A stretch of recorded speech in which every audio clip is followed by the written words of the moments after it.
嘿，兄弟们，作为一名专注挖掘经典影视的解说博主，从今天起我会为大家深度解析1000部让你头皮发麻的高分犯罪神作。今天咱们要讲的是第6部，电影名字《猎战狂徒》。故事开场，一辆破旧的面包车竟敢直接撞开毒贩交易的肉联厂，车上跳下几个戴着鬼脸面具的神秘人，二话不说对着毒贩就是一顿疯狂扫射。这帮人训练有素，分工明确，有人负责抢钱，有人负责抢货，还有个女人专门负责补刀，手法干净利落，一看就是职业杀手。毒贩头子乌鸦和金爷都看傻了，他们怎么也想不通，这伙人到底是从哪冒出来的。短短3分钟，现场就被洗劫一空，所有毒贩都被残忍杀害，面具人甚至还悠闲地点上一根烟，仿佛刚才只是玩了一场游戏。他们把毒贩的尸体吊起来，像是在示威，随后一把火烧掉了作案车辆，销毁所有证据，消失在夜色中。接到报案的警方火速赶到，可现场的惨状却让他们倒吸一口凉气。缉毒支队长何光晨看着这残忍的作案手法，断定这伙面具人绝非善类。他们不仅抢走了毒品和钱，更像是在进行一场血腥的复仇，凶手在追求一种猎杀的快感。在112恶性事件中，犯罪嫌疑这起恶性事件震动了整个泰江市，警方立刻成立专案组，是要将这伙神秘的面具人绳之以法。而另一边，泰江市最大的毒枭将军也得知了消息，他立刻意识到这伙人是冲着他来的。原来这伙面具人正是15年前被他出卖，当成猪狗卖到金三角的游客。这15年，他们在人间地狱里受尽折磨，唯一的信念就是活着回来，找将军复仇，就是为了要干他的。他们的领头人叫秦颖，一个曾经阳光开朗的青年，如今却成了冷酷无情的复仇者。巧合的是，他竟然是缉毒支队长何光晨的过命兄弟。此时的何光晨还不知道，自己正在追捕的头号悍匪就是他最亲近的人。他还在为搭档肖阳的婚事操心，甚至在修车厂和秦颖一起吃火锅，畅谈未来。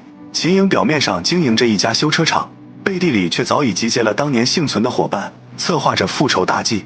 他利用何光晨警察的身份，巧妙地在他的车上安装了窃听器，掌握了警方的所有动向。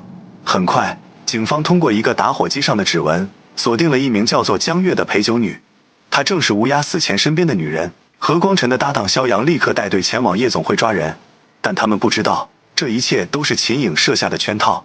夜总会里，秦颖的手下早已埋伏好，故意挑起事端，引发了一场大混战。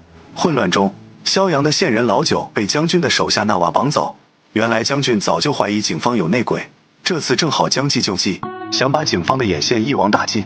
秦颖将计就计，带领手下血洗了纳瓦的据点，救出了老九。可就在他们准备撤离时，却迎面撞上了循线而来的肖阳。看到秦颖的面具脸，肖阳震惊了，他无法相信眼前的恶魔会是队长的兄弟。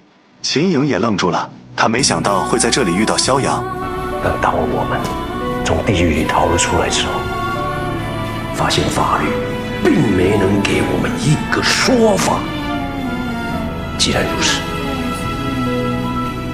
那判官由我来做，地狱的门我替他们开。肖阳举起了枪，他知道自己必须阻止秦颖，但秦颖的手下却从背后开枪，肖阳应声倒地。临死前，他看着秦颖，眼神里充满了失望和不解。秦颖抱着即将死去的肖阳，内心痛苦万分。他知道自己铸成了大错，但他已经没有回头路。你的命，我得知搭档的死讯，何光晨彻底崩溃了。他发誓要亲手抓住凶手，为肖阳报仇。通过对讲机里的录音，何光晨终于发现了秦颖的秘密。他不敢相信自己的兄弟竟然是杀人凶手。而此时，秦颖已经找到了将军的真实身份，一个名叫王启泰的前导游。他设局抓住了王启泰，带到了他们15年前出境的废弃码头，准备进行最后的审判。还记得这里吗？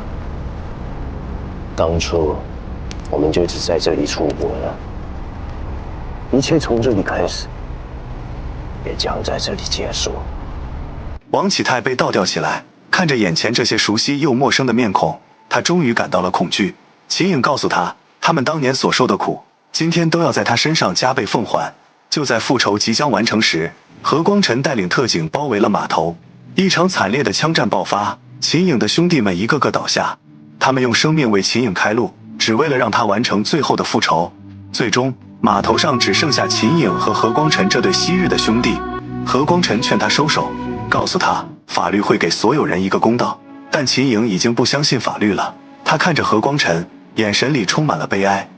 你真以为自己在行侠仗义吗？你看看自己的样子，你跟他们有什么区别？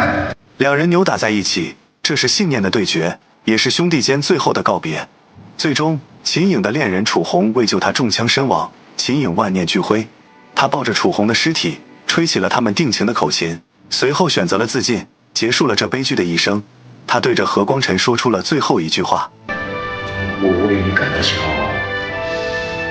案件告破，何光辰立了功，但他却永远失去了最好的兄弟。法律最终得到了维护，但代价却是昔日兄弟的天人永隔。如果换作是你，你会选择相信法律，还是化身恶鬼亲手复仇？在评论区告诉我你的答案。